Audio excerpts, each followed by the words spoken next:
একটি ছোট্ট গ্রাম যেখানে সব কিছু শান্ত, নিরিবিলি এবং সুন্দর, যেখানে প্রতিটি সকাল সূর্যের আলো নিয়ে আসে নতুন আশার গল্প।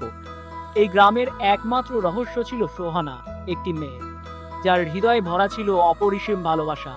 সোহানা ছিল একদম সাধারণ পরিবারে জন্ম নেয়া একটি মেয়ে। তার বাবা মা কৃষক, তারা কঠোর পরিশ্রম করতেন, কিন্তু তাদের জীবন ছিল সুখী। সোহানা ছিল অত্যন্ত দায়িত্বশীল। দিনের বেলায় সে তার বাবা মায়ের সাহায্য করত, আর সন্ধ্যাবেলায় তার ছোট ভাই রহিমের দেখাশোনা করত। সোহানা জানতো প্রকৃত সুখ অন্যের পাশে দাঁড়িয়ে থাকে। সে ছোট থেকেই দেখেছিল একে অপরকে সাহায্য করার মধ্যে কতটা শান্তি পাওয়া যায়। গ্রামে প্রায় সবাই তাকে চিনত, কারণ সে কাউকে সাহায্য করতে কখনো পিছপা হতো না। একদিন গ্রামে খবর এলো যে এক ভয়ঙ্কর ঝড় আসছে। আকাশ মেঘে ঢেকে গেছে, বাতাসের গতি ক্রমেই বাড়ছে এবং চারপাশের গাছপালা দুলতে শুরু করেছে।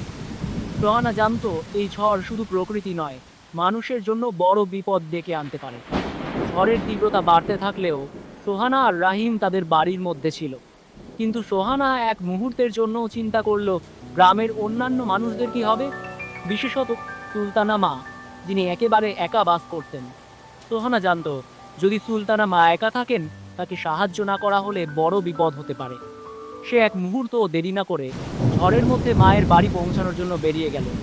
ঝড় তখন তীব্র আকার ধারণ করেছে, কিন্তু সোহানা থেমে গেল না। সে সুলতানা মাকে কোলে তুলে নিয়ে তাকে নিরাপদ আশ্রয় নিয়ে যাওয়ার সিদ্ধান্ত নিল। সে জানতো মানুষের জীবনের আগে কোনো ঝড়ই বড় নয়। সোহানা আমাকে কোনো ক্ষতি ছাড়াই একটি দোকানে নিয়ে এসে আশ্রয় দিল। সুলতানা মা মুগ্ধ হয়ে বললেন, তুমি জানো না তুমি আমাকে কিভাবে বাঁচিয়ে ফেললে। ঝড় শেষে সোহানা সুলতানা আমাকে নিরাপদে তার বাড়ি ফিরিয়ে নিয়ে গেল।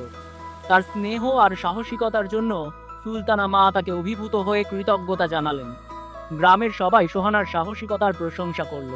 তারা জানতো সোহানা শুধু নিজের জন্য নয়, পুরো গ্রামবাসীর জন্যও বাঁচে। তার ভালোবাসা ও সহানুভূতি কোনো দিন ভুলে যাওয়ার মতো নয়। এটাই ছিল সোহানার গল্প, যে গল্পে আমরা শিখি যে কোনো কাজ বড় নয় যখন তা অন্যের জন্য হয়।